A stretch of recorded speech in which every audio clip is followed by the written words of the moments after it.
தமிழராட்சி பார்த்துட்டு இருக்க எல்லாருக்குமே வணக்கம். சீமானவர்கள் செய்யும் சாதனைகளையும் சரி, சீமானவர்கள் செய்யும் செயல்களையுமே சரி, தமிழ்நாட்டு மக்கள் ரொம்ப சுலபமா கடந்து போறத பார்க்கும்போது மனதுக்கு ரொம்ப வருத்தத்தை தருது அப்படின்னே நம்ம சொல்லலாம். என்ன காரணம் அப்படின்னு பாத்தீங்கன்னா, சீமானவர்கள் 2 முக்கியமான விஷயங்களை செஞ்சிருக்காரு. அது என்ன அப்படின்னு பாத்தீங்கன்னா ஒரு வில்லிவாக்கம் தொகுதியில ஒரு திருநங்கை அவர்களை நிறுத்தியிருக்காரு. சீமானவர்கள் ரோஷினி அப்படின்ற திருநங்கையை நிறுத்தியிருக்காரு அப்படின்றது ஒண்ணு இருக்கு.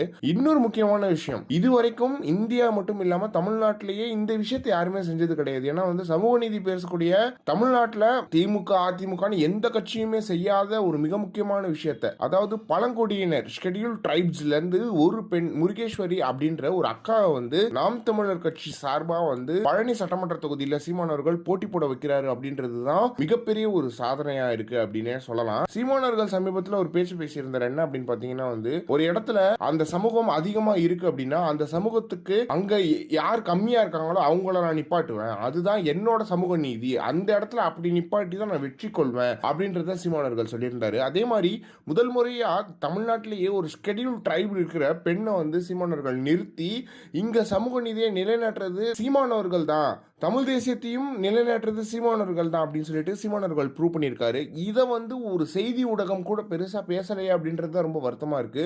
ரோஷினி அவர்களா இருக்கட்டும், எத்தனை திருநங்கைகள் எந்த வேலையுமே செய்ய முடியாமல் இருக்கிற நேரத்தில் அரசியல் ஈடுபடுத்தி ஏற்கனவே ஆர்கே நகரில் நிக்க வச்சிருந்தாரு ஒரு திருநங்கைய. இப்ப மறுபடியும் சீமானவர்கள் இதை செஞ்சது இருக்கு இல்லையா, இது தமிழக அரசியல்ல மிகப்பெரிய மாற்றத்தை உருவாக்கி இருக்கு அப்படின்னு நம்ம சொல்லலாம். இது 2 பேருக்குமே தமிழ் தேசியமா இருக்கக்கூடிய அனைவருமே இவங்க 2 பேரும் வெற்றி அடைஞ்சாங்க அப்படின்னா சீமானவர்களுக்கு அதுதான் மிகப்பெரிய மகிழ்ச்சியா இருக்கும் அப்படின்றது ஒண்ணு இருக்கு. எனவே தமிழக மக்கள் இதெல்லாம் புரிஞ்சுக்கணும். இந்த மாதிரியான விஷயங்களை சீமானவர்கள் மட்டும்தான் செய்ய முடியும் அப்படின்றதுல எந்த ஒரு மாற்றமே கிடையாது.